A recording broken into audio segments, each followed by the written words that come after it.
Friends, आप अगर NTPC group D की तैयारी कर रहे हैं तो वीडियो आपको एंड तक देखना चाहिए, क्योंकि इसमें हम 100 MCQs 100 साइंस के MCQs कराने वाले हैं जो एग्जाम की दृष्टिकोण से बहुत ज़्यादा इंपॉर्टेंट रहने वाले हैं। हम इसमें वो सिलेक्टेड प्रश्न कराने वाले हैं जो पीछे एनटीपीसी या ग्रुप डी में पूछे गए हैं या आगे पूछे जाने की संभावना है। तो इस वीडियो को एंड तक देखना, क्योंकि इसमें आपको 100 MCQs मिला और इस वीडियो की जो PDF है वो हम नेक्स्ट पार्ट अगर लाएंगे, उसमें 100 प्रश्न करेंगे तो एक साथ आपको PDF प्रोवाइड करा देंगे। तो साथियों, इस वीडियो का जो पहला प्रश्न है वो पहला प्रश्न है, जीवाणुओं को नष्ट करने के लिए निम्नलिखित में किस गैस का प्रयोग किया जाता है। तो किस गैस का प्रयोग किया जाता है, हमारे पास 4 ऑप्शन है, सभी लोग बताएंगे।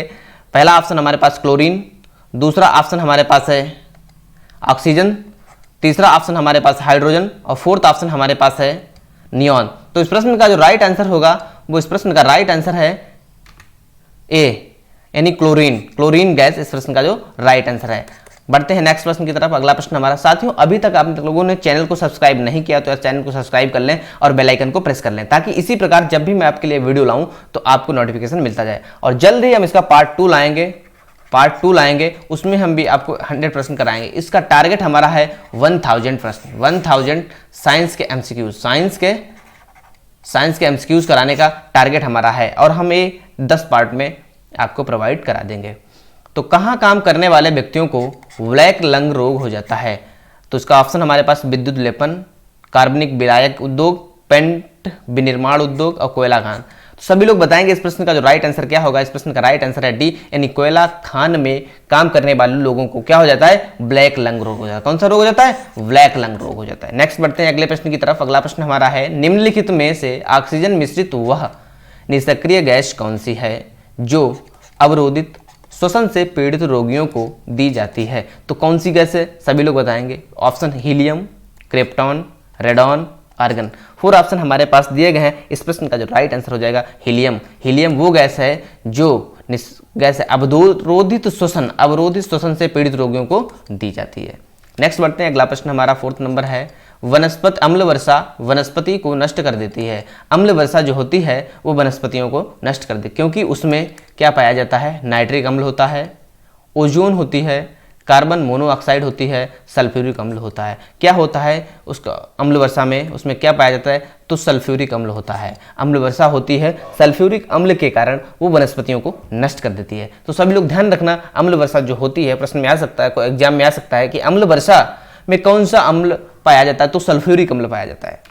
नेक्स्ट हमारा है, एरोसॉल का उदाहरण है। सी ऑप्शन है उसका उदाहरण है। कौन सा? सी, धुआं इसका उदाहरण है। नेक्स्ट बढ़ते हैं अगले प्रश्न की तरफ। अगला प्रश्न हमारा है, धूम कोहरा मौजूद आंख में जलन पैदा करने वाला एक शक्तिशाली द्रव्य है। कैसा है? शक्तिशाली द्रव्य है। Nitric oxide, sulphur dioxide, peroxy acetyl nitrate, carbon dioxide. तो क्या होगा इस प्रश्न का? साथियों चैनल पर नए हो तो यार चैनल को सब्सक्राइब जरूर कर लें, क्योंकि हम आपके लिए 100 लाए हैं। बहुत मेहनत लगी इस वीडियो को बनाने में। आप सभी लोग वीडियो को एंड तक देखना, क्योंकि इसमें से 1 या 2 प्रश्न आपको जरूर एग्जाम एनटीपीसी और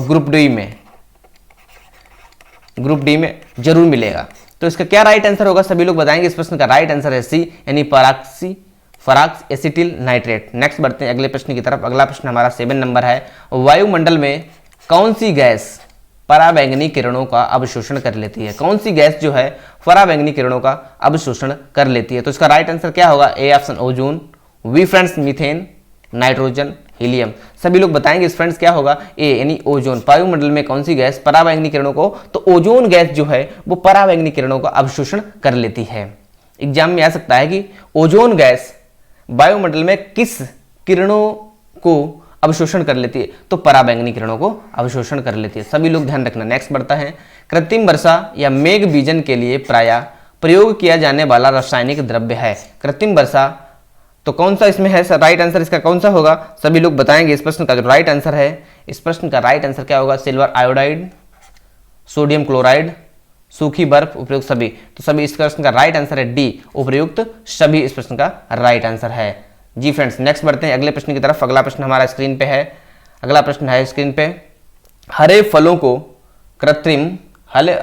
को कृत्रिम रूप से पकाने के लिए प्रयुक्त गैस है एथिलीन, एसिटिलीन, इथेन, मीथेन। तो क्या होगा इस प्रश्न का राइट आंसर? ए ऑप्शन बिल्कुल राइट है साथियों, ए ऑप्शन बिल्कुल राइट है। एथिलीन यानी हरे फल, जो हमारे जो फल होते हैं जैसे कि केला है, किसी भी प्रकार के फल होते हैं, उन्हें पकाने के लिए एथिलीन का प्रयोग करते हैं। नेक्स्ट बढ़ते हैं अगला प्रश्न। अगला प्रश्न हमारा है 10 नंबर। निम्नलिखित में कौन सा पीड़कनाशी ओजोन का ह्रास करता है? तो कौन? DDT, benzene, methyl bromide, ethylene, ozonide. तो क्या होगा इस प्रश्न का राइट आंसर? सी यानी मेथिल ब्रोमाइड जो है वो पीड़कनाशी ओजोन का ह्रास यानी हानि पहुंचाता है, यानी नुकसान पहुंचाता है। तो इसका राइट आंसर सी हो जाएगा। नेक्स्ट बढ़ते हैं अगले। एस्प्रिन साधारण नाम है, एस्प्रिन का साधारण नाम है। तो क्या होगा? सैलिसिलिक एसिड, सैलिसिलेट का, मेथिल सैलिसिलेट का, एसिटिल सैलिसिलेट एसिड का। तो क्या होगा इस प्रश्न का right answer? G D option बिल्कुल राइट है। एस्पिरिन साधारण नाम है एसिटिल सैलिसिलेट एसिड का।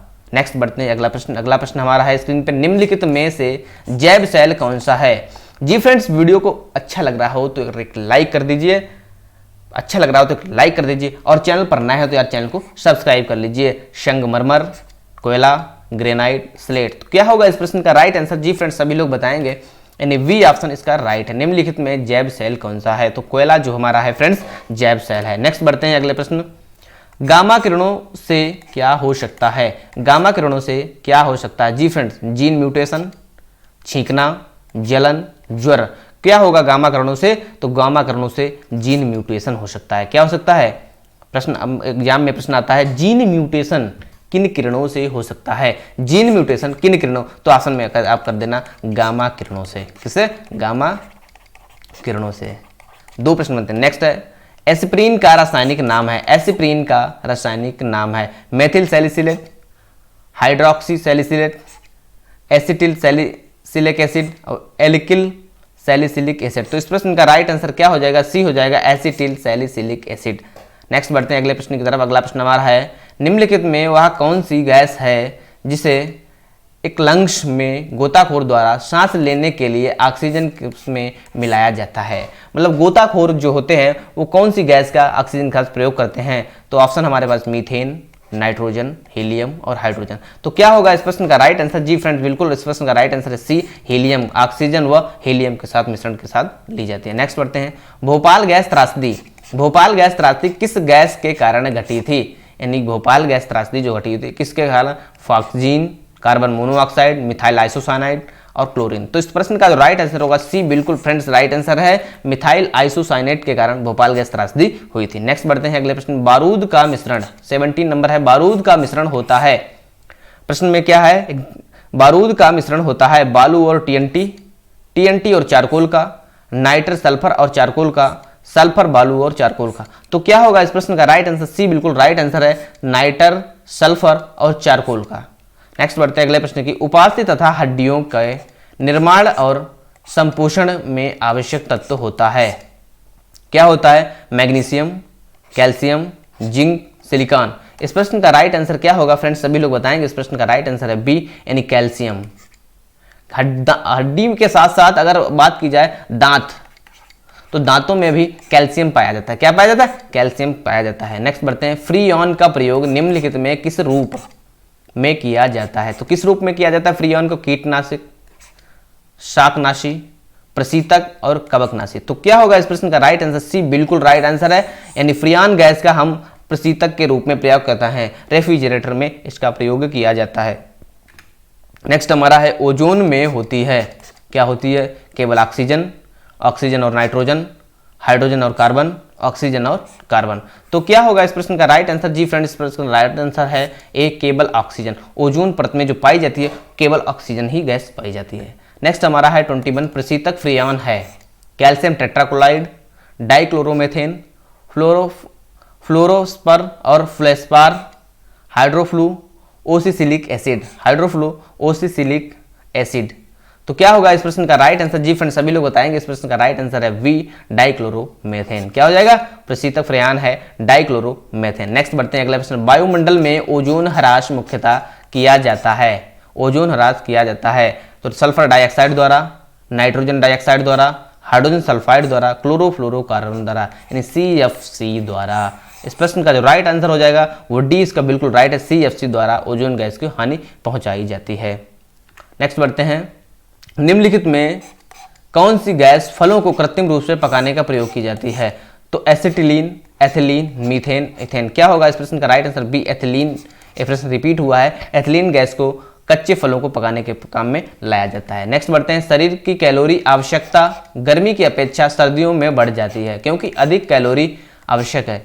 शरीर में अधिक वसा बनाने के लिए, गिरते बालों की क्षतिपूर्ति के लिए, शरीर का ताप बनाए रखने के लिए, अधिक प्रोटीन को भंग करने के लिए। तो क्या होगा? सी ऑप्शन, शरीर का ताप बनाए रखने के लिए, शरीर का टेम्परेचर बनाए रखने के लिए हमारे शरीर को अधिक कैलोरी की आवश्यकता पड़ती है। इसीलिए मनुष्य क्या होता है, सर्दियों में भोजन ज़्यादा खा लेता है और सर्दियों की अपेक्षा गर्मियों में कम ही खा पाता है। तो क्या है 25 हमारा प्रश्न है, सिगरेट के धुओं का मुख्य प्रदूषण क्या है? सिगरेट के जो धुआं है उसका मुख्य प्रदूषण क्या है? कार्बन मोनोऑक्साइड और डाइऑक्सिन, कार्बन मोनोऑक्साइड और निकोटीन, कार्बन मोनोऑक्साइड और बेंजीन, डाइऑक्सिन और बेंजीन। तो क्या होगा इस प्रश्न का राइट आंसर? जी फ्रेंड्स, बिल्कुल इस प्रश्न का राइट आंसर है बी, कार्बन मोनोऑक्साइड और निकोटीन। नेक्स्ट बढ़ते हैं। उत्प्रेरक वह पदार्थ है जो अभिक्रिया की दर को बढ़ाता है, अभिक्रिया की दर को घटाता है, अभिक्रिया की दर को प्रभावित नहीं करता है, उपयुक्त में से कोई नहीं। तो क्या होगा इस प्रश्न का राइट आंसर? जी फ्रेंड्स, सभी लोग बताएंगे इस प्रश्न का राइट आंसर है अभिक्रिया की दर को बढ़ाता है। नेक्स्ट बढ़ते हैं। अगला प्रश्न हमारा है, प्रमुख वायु प्रदूषक का एक उदाहरण है। प्रमुख वायु प्रदूषण का एक उदाहरण है। तो क्या होगा? ऑक्सीजन, हीलियम, सी कार्बन मोनोऑक्साइड, कार्बन डाइऑक्साइड। इस प्रश्न का राइट आंसर है सी। जी फ्रेंड्स, इस प्रश्न का राइट आंसर सी, बिल्कुल राइट आंसर है कार्बन मोनोऑक्साइड। नेक्स्ट बढ़ते हैं। अगला प्रश्न हमारा है, तंबाकू का धुआं स्वास्थ्य के लिए हानिकारक है क्योंकि उसमें होता है निकोटीन। क्या होता है? ये प्रश्न शायद सभी लोगों को पता होना चाहिए क्योंकि एनटीपीसी, अगर एनटीपीसी की बाकी में तैयारी करता हूँ तो इस प्रश्न को जरूर पता है क्योंकि एनटीपीसी एक हलवा पेपर नहीं आने वाला है, ग्रुप डी में शायद इस प्रकार के पेपर प्रश्न आ सकते हैं, लेकिन एनटीपीसी एक स्टैंडर्ड लेवल होगा, किसने? स्टैंडर्ड लेवल का पेपर आएगा, उसमें हाई लेवल की एक साइंस के प्रश्न बनते हैं।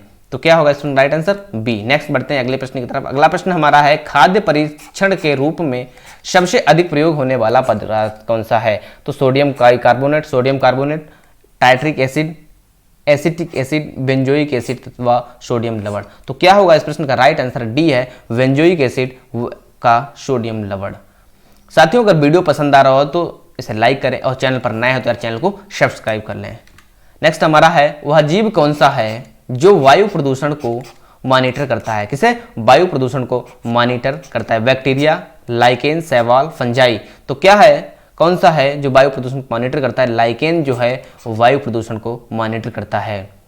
नेक्स्ट बढ़ते हैं अगले प्रश्न की तरफ। ग्रीन हाउस गैस है, कौन सी गैस जो है ग्रीन हाउस है? Carbon dioxide, sulphur dioxide, nitric oxide, ethane. तो इसका राइट आंसर हो जाएगा A, carbon dioxide, CO2। Carbon dioxide जो हमारी है वो ग्रीन हाउस गैस है। सबसे ज़्यादा ग्रीन हाउस गैस कौन उत्सर्जित करता है? तो चाइना जो हमारा है सबसे ज़्यादा ग्रीन हाउस गैस उत्सर्जित करता है। नेक्स्ट बढ़ते हैं अगले प्रश्न की तरफ। ग्रीन हाउस प्रभाव के लिए मुख्यतः जिम्मेदार वायुमंडलीय गैस कौन सी है? Ozone, nitrogen, oxygen, carbon dioxide. तो क्या हो जाएगा इस प्रश्न का? D, carbon dioxide. नेक्स्ट बढ़ते हैं अगला प्रश्न हमारा है, निम्नलिखित में कौन सी गैस सबसे अधिक विषाक्त है? मतलब सबसे अधिक जो विषैली गैस है वो कौन सी है? Carbon dioxide, carbon monoxide, sulphur dioxide, chlorine. तो क्या होगा इसका राइट आंसर? बी होगा, कार्बन मोनोऑक्साइड। कार्बन मोनोऑक्साइड जो गैस है वो सबसे अधिक विषैली गैस मानी जाती है। नेक्स्ट हमारा 34 क्वेश्चन है। तो क्या है, ओजोन परत का अवक्षय मुख्यतः किसके कारण होता है? तो ज्वालामुखी उद्भेदन, विमानन ईंधन, रेडियोधर्मी किरणें, क्लोरोफ्लोरोकार्बन। तो किसके कारण होता है? CFC यानी क्लोरोफ्लोरोकार्बन। डी ऑप्शन जो इसका है बिल्कुल राइट है। नेक्स्ट बढ़ते हैं अगले प्रश्न की तरफ। ऑटोमोबाइल वाहनों द्वारा निष्कासित मुख्य नुकसानदेह गैस जिससे वायु प्रदूषण होता है निम्नलिखित में कौन सी है? तो carbon monoxide, methane, carbon dioxide, ozone gas. तो कौन सी होगी? ए, कार्बन मोनोऑक्साइड। जो ऑटोमोबाइल वाहनों से जो गैस निकलती है उसे हम कार्बन मोनोऑक्साइड गैस कहते हैं। अगला प्रश्न हमारा है 36, निम्न में कौन पौधा घर प्रभाव पर ज्यादा असर डालता है?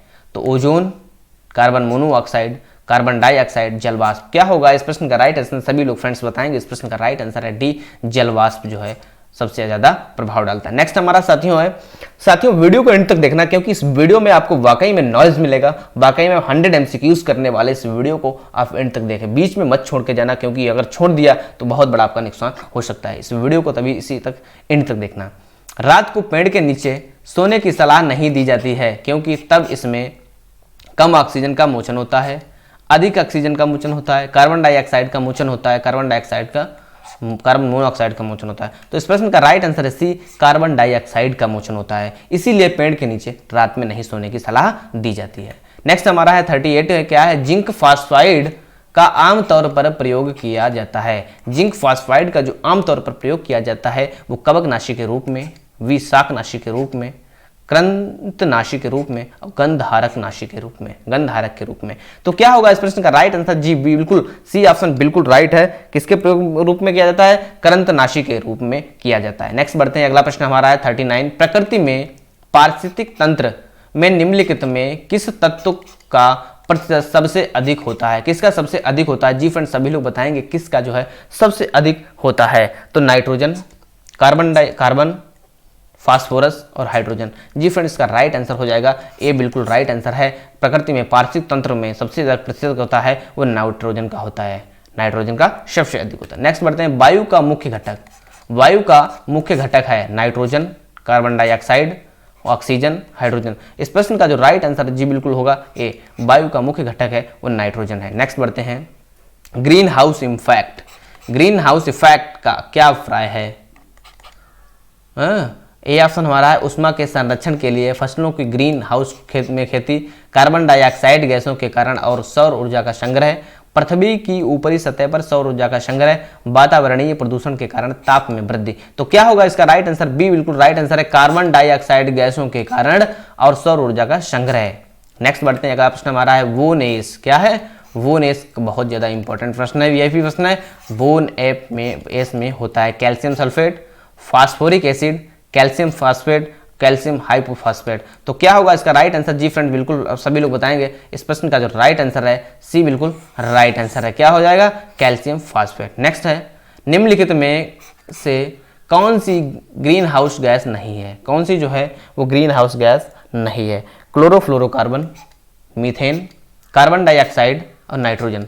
क्या होगा इसका राइट आंसर? जी फ्रेंड सभी लोग बताएंगे डी इसका राइट आंसर है नाइट्रोजन। नेक्स्ट बढ़ते हैं, सागरीय खरपतवार सीवीड्स यानी सीवीड्स किसका महत्वपूर्ण स्रोत है? किसका स्रोत है? लोहा, क्लोरीन, ब्रोमीन, आयोडीन।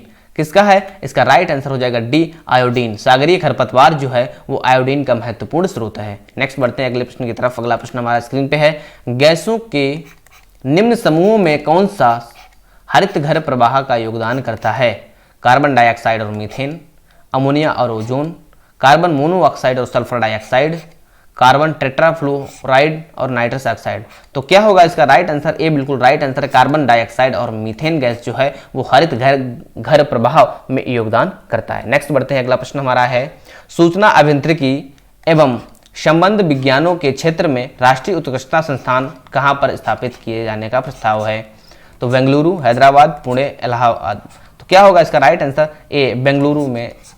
क्या है? बेंगलुरु में। नेक्स्ट बढ़ते हैं, अगला प्रश्न है, गोबर गैस में मुख्यतः क्या होता है? तो क्या होता है सभी लोगों को पता होगा, मीथेन होता है। जी फ्रेंड डी ऑप्शन बिल्कुल राइट है। नेक्स्ट बढ़ते हैं, अगला प्रश्न हमारा है, विज्ञान और टेक्नोलॉजी उपक्रम। फ्रेंड्स वीडियो को पसंद आ रहा हो तो लाइक जरूर करें और चैनल पर नए हैं तो यार चैनल को सब्सक्राइब किए वगैरह मत जाना। उपक्रम एंटरप्रेन्योरशिप पार्कों में निम्नोक्त में किसका स्थान नहीं है?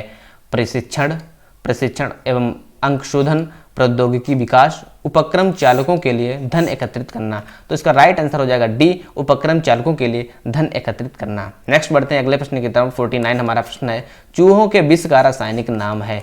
चूहों के विष का रासायनिक नाम है zinc oxide, lead nitrate, zinc phosphide. तो क्या होगा इसका right answer? D, zinc phosphide. चूहों के विष का रासायनिक नाम जो है जिंक फास्फाइड जो है। नेक्स्ट बढ़ते हैं, बायोगैस बनाने के लिए सामान्यतः प्रयुक्त द्रव्य है। बायोगैस बनाने के लिए सामान्यतः प्रयुक्त द्रव्य है। क्या है? पशुओं का अपशिष्ट, शस्य अवशोषण, जलीय पादप, वन अवशेष। तो क्या होगा इसका राइट आंसर? जी फ्रेंड्स सभी लोग बताएंगे इस प्रश्न का जो राइट आंसर होगा पशुओं का अपशिष्ट। क्या होगा इसका राइट आंसर?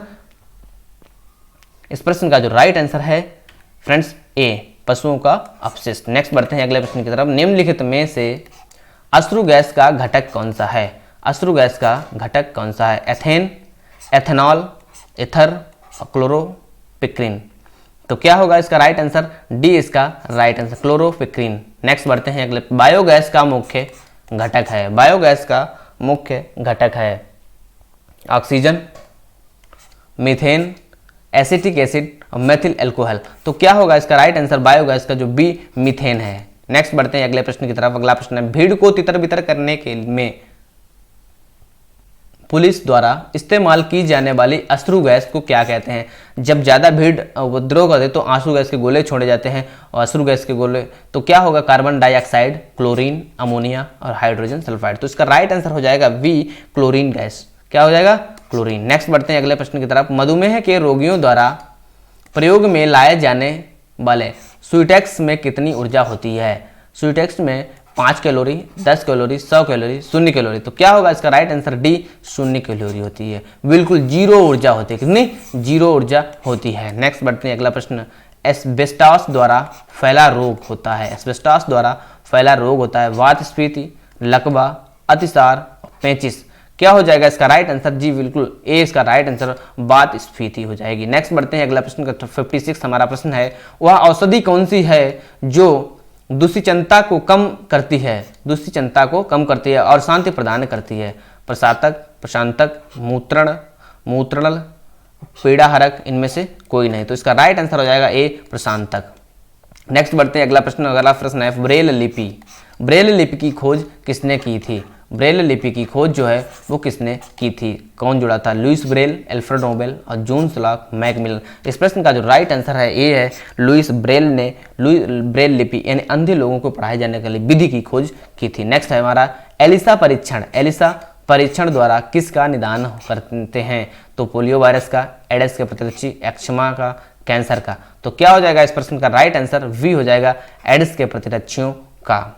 नेक्स्ट हमारा है, पार्किंसन रोग के इलाज को विकसित करने में महत्वपूर्ण योगदान देने के लिए निम्नोक्त में किसे नोबेल पुरस्कार प्रदान किया गया है?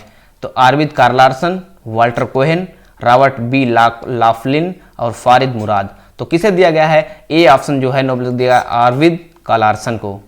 नेक्स्ट हमारा है 60 क्वेश्चन, भारत की बहुउद्देशीय दूरसंचार उपग्रह इनसेट 2E कहाँ से छोड़ा गया था? इनसेट 2E जो हमारा है वो कहाँ से छोड़ा गया था? तो वैकानूर, थुम्बा, श्रीहरिकोटा और कोरू। तो कहाँ से छोड़ा गया था? डी ऑप्शन कोरू से छोड़ा गया था। नेक्स्ट बढ़ते हैं अगला प्रश्न हमारा है 61, प्रक्षेपास्त्र का विकास किसने किया था? प्रक्षेपास्त्र का विकास जो है वो किसने किया था? वार्नर वॉन ब्राउन, जे रॉबर्ट ओपनहीमर, एडवर्ड टेलर और सैमुअल कोहन ने।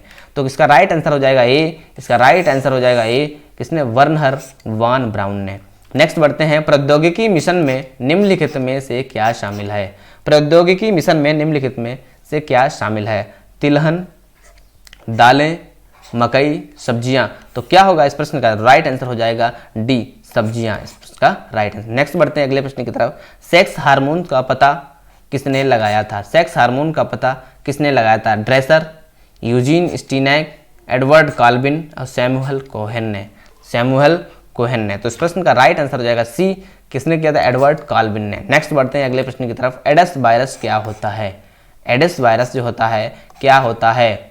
एक सूची आरएनए, दोहरी सूची आरएनए, एक सूची डीएनए और दोहरी सूची डीएनए। तो इस प्रश्न का जो राइट आंसर हो जाएगा ई, एक सूची आरएनए।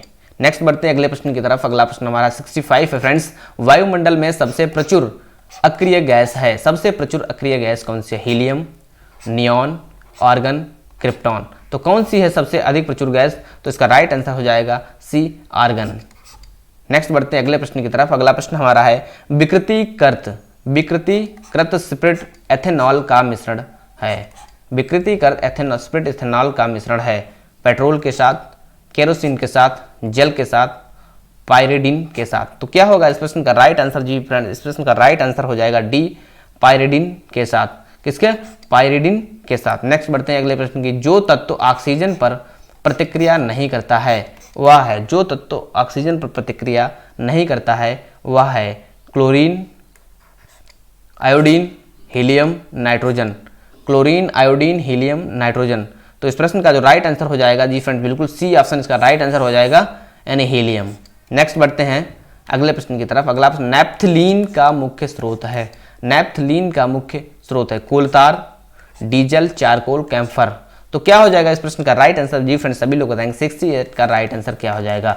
68 का जो राइट आंसर है वो है ए कोलतार। नैप्थलीन का मुख्य स्रोत है कोलतार। नेक्स्ट बढ़ते हैं अगले प्रश्न की तरफ। 69 हमारा है, पूर्ववर्ती संयुक्त सोवियत रूस के चेरनोबिल नाभिकीय ऊर्जा केंद्र में वह दुर्घटना कब हुई थी जिससे वहां पर वायुमंडल में रेडियो न्यूक्लाइड फैल गए थे। तो क्या हो जाएगा 1979, 1980, 1984 और डी 1986। तो इस प्रश्न का जो राइट आंसर हो जाएगा डी 1986 में। कब? 1986 में हुई थी। नेक्स्ट बढ़ते हैं अगले प्रश्न की तरफ। अगला प्रश्न नंबर 70 है, एल्यूमिनियम को शुद्ध किया जा सकता है। एल्यूमिनियम को शुद्ध किया जाता है ऑक्सीकरण द्वारा, आशवन द्वारा, विद्युत अपघटन द्वारा, ओजोन अपघटन द्वारा। तो किसके द्वारा शुद्ध किया जाता है? सी ऑप्शन विद्युत अपघटन के द्वारा। नेक्स्ट हमारा है 71, सूर्य की सतह पर हाइड्रोजन के अलावा दूसरा कौन सा तत्व बहुतायत में पाया जाता है? तो हाइड्रोजन के अलावा सूर्य की सतह पर हीलियम, नियॉन, आर्गन, ऑक्सीजन। तो कौन सा पाया जाता है? A option helium. नंबर 1 जो सूर्य की सतह पर हाइड्रोजन पाया जाता है और उसके बाद जो पाया जाता है वो हीलियम बहुतायत मात्रा में पाया जाता है। नेक्स्ट बढ़ते हैं अगला प्रश्न हमारा है, कार्बन डाइऑक्साइड है। कार्बन डाइऑक्साइड है अपचायक, उपचायक, निर्जलीकरण और विरंजक कारक। तो क्या होगा इसका राइट आंसर? जी फ्रेंड इसका राइट आंसर है सी, यानी निर्जलीकरण। क्या हो जाएगा? निर्जलीकरण। जी फ्रेंड इसका राइट आंसर है। नेक्स्ट बढ़ते हैं अगले प्रश्न की तरफ। अगला प्रश्न हमारा स्क्रीन पे है 73, कौन सी गैस वायुमंडल का अंग नहीं है? यानी वायुमंडल का अंग नहीं है। तो नाइट्रोजन, हीलियम, क्लोरीन, इनमें से कोई नहीं। तो राइट आंसर क्या हो जाएगा? सी, क्लोरीन जो गैस है वो वायुमंडल का अंग नहीं है। साथियों अभी तक चैनल को सब्सक्राइब नहीं किया है तो यार चैनल को सब्सक्राइब कर लीजिए, क्योंकि हमारा टारगेट है 1000 साइंस एमसीक्यूज, 1000 साइंस एमसीक्यूज कराने के लिए, क्योंकि हम आपके सिलेक्शन में के लिए साइंस में हम आपको बिल्कुल 100% सिलेक्शन दिलाएंगे साइंस में। क्योंकि इस वीडियो को देखो और हम रेगुलर बेस पे 1000 का हमारा टारगेट है, वो चुनिंदा प्रश्न 1000 कराएंगे जो आपको एग्जाम में उन्हीं में से फंसेंगे, इससे बाहर कुछ नहीं फंसेगा। तो शुष्क पाउडर अग्निशामक में होता है बालू और सोडियम कार्बोनेट, बालू और पोटेशियम कार्बोनेट, बालू और सोडियम कार्बोनेट। तो क्या होगा इसका राइट आंसर? डी हो जाएगा इसका बिल्कुल राइट आंसर। नेक्स्ट बढ़ते हैं अगले प्रश्न की तरफ। अगला प्रश्न, साबुनीकरण प्रक्रिया में प्राप्त एल्कोहल कौन सा होता है? प्राप्त एल्कोहल कौन सा होता है? Ethyl alcohol, methyl alcohol, cast spirit और ग्लिसरॉल। तो क्या होगा इसका राइट आंसर? जी फ्रेंड सभी लोग बताएंगे इस प्रश्न का राइट आंसर क्या है। इस प्रश्न का राइट आंसर है डी, ग्लिसरॉल। नेक्स्ट हमारा, हाइड्रोजन स्पेक्ट्रम की व्याख्या सबसे पहले किसने की थी? हाइड्रोजन स्पेक्ट्रम की व्याख्या सबसे पहले किसने की थी? Dalton, Erwin Schrodinger, Niels Bohr और रदरफोर्ड। तो किसने की थी? सभी लोग बताएंगे इस प्रश्न का राइट आंसर क्या है। इस प्रश्न का राइट आंसर है सी, नील्स बोर ने की थी। नेक्स्ट बढ़ते हैं अगले प्रश्न का, दाहक सोडा कैसा होता है? दाहक सोडा कैसा होता है? उत्फुल्ल, प्रस्वेदी, ऑक्सीकारक और अपचायक। तो क्या होगा इस प्रश्न का राइट आंसर हो जाएगा वी, प्रस्वेदी। दाहक सोडा होता है प्रस्वेदी। नेक्स्ट हमारा है, बहुत अधिक पकाना और खाद्य तेलों को बार बार प्रयोग क्यों अत्यधिक अवांछनीय है? तेल के वाष्प से आंतरिक प्रदूषण हो सकता है, कार्सिनोजेनिक पदार्थ जैसे बेंजपाइरीन पैदा होते हैं, वजन का पोषक तत्व कम हो जाता है, तेल की हानि और बर्बादी होती है। तो इस प्रश्न का जो राइट आंसर हो जाएगा वी, कार्सिनोजेनिक पदार्थ जैसे बेंजपाइरीन पैदा होते हैं। वी ऑप्शन बिल्कुल राइट है। नेक्स्ट बढ़ते हैं अगले प्रश्न की तरफ। 79 हमारा प्रश्न, बैटरी में निम्नलिखित में से किस एक एसिड का प्रयोग किया जाता है? तो बैटरी में किस एसिड का प्रयोग होता है? Hydrochloric acid, hydrofluoric acid, sulphuric acid, इनमें से कोई नहीं। तो इसका राइट आंसर हो जाएगा सी, बिल्कुल सल्फ्यूरिक अम्ल का जो प्रयोग किया जाता है वो बैटरी में किया जाता है। नेक्स्ट बढ़ते हैं 80 नंबर हमारा प्रश्न है, डेटॉल में मौजूद पूर्तिरोधी यौगिक है? आयोडीन, एनलोरॉक्सी, लेनॉल, बायोथियोनॉल और क्रेसोल। तो क्या होगा इसका राइट आंसर? जी बी बिल्कुल राइट आंसर हो जाएगा। नेक्स्ट बढ़ते हैं अगले प्रश्न की तरफ। शीशे में से संचयन वाले सेल में किस अम्ल का प्रयोग होता है? शीशे से संचयन वाले सेल में किस अम्ल का? फ्रेंड्स बिल्कुल बताएंगे जी फ्रेंड्स, बिल्कुल फोरिक acid, hydrochloric acid, nitric acid, sulphuric acid. इस प्रश्न का जो राइट आंसर हो जाएगा डी, बिल्कुल सल्फ्यूरिक अम्ल जो होता है। नेक्स्ट बढ़ते हैं अगले प्रश्न की तरफ। साबुन बनाने में निहित प्रक्रिया है साबुन जल अपघटन, साबुनीकरण, द्रवण और बहुलीकरण। तो क्या होगा इस प्रश्न का राइट आंसर? जी फ्रेंड सभी लोग बी ऑप्शन बिल्कुल राइट आंसर, साबुनीकरण। नेक्स्ट बढ़ते हैं अगला प्रश्न। फार्मोलिन एक जलीय विलयन है, फार्मोलिन एक जलीय विलयन है मिथेनॉल का, इथेनॉल का, फ्रक्टोज का, नाइट्रिक एसिड का। तो क्या होगा इसका राइट आंसर? ए इसका बिल्कुल राइट आंसर है मिथेनॉल का, ए बिल्कुल राइट आंसर है। नेक्स्ट बढ़ते हैं। साबुनीकरण एक प्रक्रिया है, कैसी है? एक प्रक्रिया है जिसके द्वारा साबुन बनाया जाता है, प्लास्टिक बनाया जाता है, सल्फर का निष्कर्षण और प्रोटीन। तो ए इसका बिल्कुल राइट आंसर है, साबुनीकरण द्वारा साबुन बनाया जाता है। नेक्स्ट हमारा है जैव पदार्थ में के सबलेपन में इस रसायन का प्रयोग करते हैं।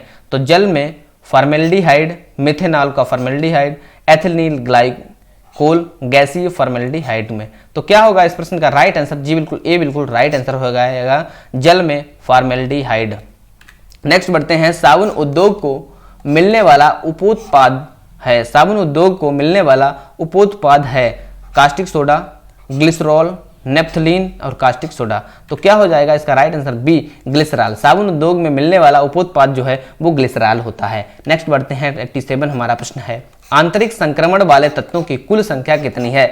आंतरिक संक्रमण वाले कुल तत्वों की संख्या कितनी? 16, 28, 32, 33। क्या हो जाएगा इसका राइट आंसर? बी हो जाएगा 28 है। नेक्स्ट बढ़ते हैं अगला प्रश्न हमारा है 88। सोडियम को आमतौर पर निम्नलिखित में से किस पदार्थ के नीचे रखा जाता है? तो किसके नीचे रखा जाता है? जी फ्रेंड्स, अल्कोहल, जल, अमोनिया और केरोसिन। क्या हो जाएगा इस प्रश्न का राइट आंसर? बिल्कुल फ्रेंड्स सभी लोग बताएंगे इस प्रश्न का जो राइट आंसर है बी फ्रेंड डी, डी बिल्कुल राइट आंसर है। क्या हो जाएगा? केरोसिन। नेक्स्ट बढ़ते हैं अगले प्रश्न। प्रयोगशाला में सिल्वर नाइट्रेट घोल को ब्राउन बोतलों में रखा जाता है क्योंकि यह साधारण सफेद बोतलों के साथ प्रतिक्रिया करता है। ब्राउन बोतलों में प्रकाश गुजरने का रास्ता बंद हो जाता है, ब्राउन बोतलों को उसके साथ प्रतिक्रिया नहीं करती हैं, ब्राउन बोतलों उसके साथ प्रतिक्रिया करती हैं। तो इसका क्या राइट आंसर हो जाएगा? वी बिल्कुल राइट आंसर है, बी बिल्कुल राइट आंसर है। नेक्स्ट बढ़ते हैं अगले प्रश्न की तरफ। अगला प्रश्न है सफेद फास्फोरस निम्नलिखित में किसके नीचे रखा जाता है? सफेद फास्फोरस किसके नीचे रखा जाता है? अमोनिया, शीतल जल, केरोसिन और अल्कोहल। तो किसके नीचे रखा जाता है? वी ऑप्शन शीतल जल के नीचे रखा जाता है। अब बात करते हैं दिया सलाई के ऊपर जो प्रयुक्त होने वाला फास्फोरस होता है वो कैसा होता है? लाल फास्फोरस होता है। कैसा होता है? लाल फास्फोरस होता है। लाल फास्फोरस दिया सलाई के प्रयोग में प्रयोग किया जाने वाला है। नेक्स्ट बढ़ते हैं 91 हमारा प्रश्न है। निम्नलिखित में से दो तत्व कौन से हैं जिनका ट्रांजिस्टर उद्योग में व्यापक रूप से प्रयोग किया जाता है? कौन से हैं दो तत्व? सिलिकॉन और जर्मेनियम, कार्बन और प्लेटिनियम, इरिडियम और जर्मेनियम, टंगस्टन और प्लेटिनियम। तो क्या होगा इसका राइट आंसर? ए बिल्कुल राइट आंसर है सिलिकॉन और जर्मेनियम। नेक्स्ट हमारा है निम्नलिखित में से दो तत्व कौन से हैं जिनसे बहुत बड़ी संख्या में यौगिक तैयार किए जा सकते हैं? तो कार्बन और हाइड्रोजन, कार्बन और नाइट्रोजन, कार्बन और ऑक्सीजन और कार्बन और सल्फर। क्या हो जाएगा इस प्रश्न का राइट आंसर? ए बिल्कुल राइट आंसर 92 का ए बिल्कुल राइट आंसर है कार्बन और हाइड्रोजन। नेक्स्ट हमारा है प्रश्न 93। निम्नलिखित में वह पदार्थ कौन सा है जिसका प्रयोग कपड़े में स्याही के जंग के धब्बे को मिटाने के लिए किया जाता है? तो ऑक्जेलिक अम्ल, अल्कोहल, ईथर और मिट्टी का तेल। बहुत ही इंपॉर्टेंट प्रश्न है एनटीपीसी के लिए, सभी लोग ध्यान रखना एनटीपीसी के लिए बहुत ज़्यादा इंपॉर्टेंट प्रश्न है। तो इसका राइट आंसर क्या हो जाएगा? इस प्रश्न का राइट आंसर है ए, ऑक्जेलिक अम्ल से हम स्याही के दाग धब्बों को मिटाते हैं। नेक्स्ट बढ़ते हैं 94 हमारा प्रश्न है उच्चतम आयनन ऊर्जा वाला तत्व है। उच्चतम आयनन ऊर्जा वाला तत्व है हाइड्रोजन, हीलियम, लिथियम, सोडियम। क्या होगा इस प्रश्न का राइट आंसर? जी फ्रेंड्स सभी लोग बताएंगे इस प्रश्न का राइट आंसर है बी, हीलियम।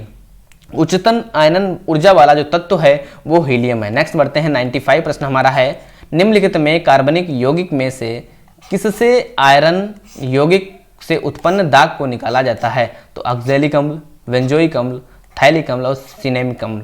तो क्या हो जाएगा? ए, ऑक्जेलिक अम्ल द्वारा। नेक्स्ट हमारा है 96। चीनी के उत्पादन में उपोत्पाद सीरा निम्नलिखित में किस पदार्थ में बदल जाता है? अल्कोहल, कागज, ईंधन, लुगदी। तो किस में बदल जाता है? अल्कोहल में बदल जाता है। किसमें? अल्कोहल में। जो सीरा होता है वो अल्कोहल में बदल जाता है। नेक्स्ट हमारा है 97। निम्नलिखित में किसका आस्कंदन कारक के रूप में मृदु पेय के निर्माण में प्रयुक्त किया जाता है? तो फास्फोरिक अम्ल, फास्फोरस अम्ल, सैलिसिलिक अम्ल और फॉस्फोरिक अम्ल। तो क्या हो जाएगा इसका राइट आंसर हो जाएगा जी फ्रेंड्स, सभी लोग बताएंगे इस प्रश्न का जो राइट आंसर है ए ऑप्शन बिल्कुल राइट आंसर है जी फ्रेंड्स, ए ऑप्शन बिल्कुल राइट आंसर फास्फोरिक अम्ल। जी फ्रेंड्स, अगर वीडियो पसंद आ रहा हो तो लाइक करें और चैनल पर नए हो तो चैनल को सब्सक्राइब कर लें, क्योंकि इतनी मेहनत करता हूं आपके लिए, इतनी मेहनत करके ये वीडियो लाया हूं। इस वीडियो को एंड तक देखना यार, वीडियो को सब्सक्राइब जरूर कर देना।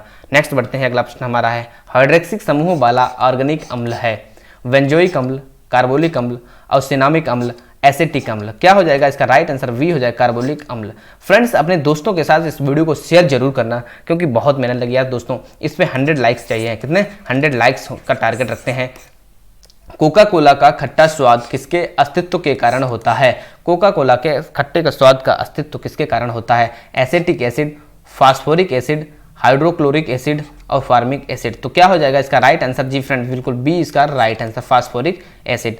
आज का लास्ट प्रश्न हमारा है एनोमैल एक मिश्रण है, एनोमैल एक मिश्रण है एल्यूमिनियम पाउडर और अमोनियम नाइट्रेट का, एल्यूमिनियम पाउडर और अमोनियम क्लोराइड का, एल्यूमिनियम पाउडर और अमोनियम सल्फेट का, एल्यूमिनियम पाउडर और पोटेशियम नाइट्रेट का। इस प्रश्न का आंसर सभी लोग हमें कमेंट करके बताएंगे। किसके? कमेंट करके सभी लोग हमें इस प्रश्न का आंसर बताएंगे। सभी फ्रेंड्स हमारे कमेंट करके बताएंगे। दोस्तों, आशा करता हूँ वीडियो पसंद आया होगा। वीडियो पसंद आया है तो लाइक करें और चैनल पर नए हैं तो यार चैनल को सब्सक्राइब कर लें। धन्यवाद।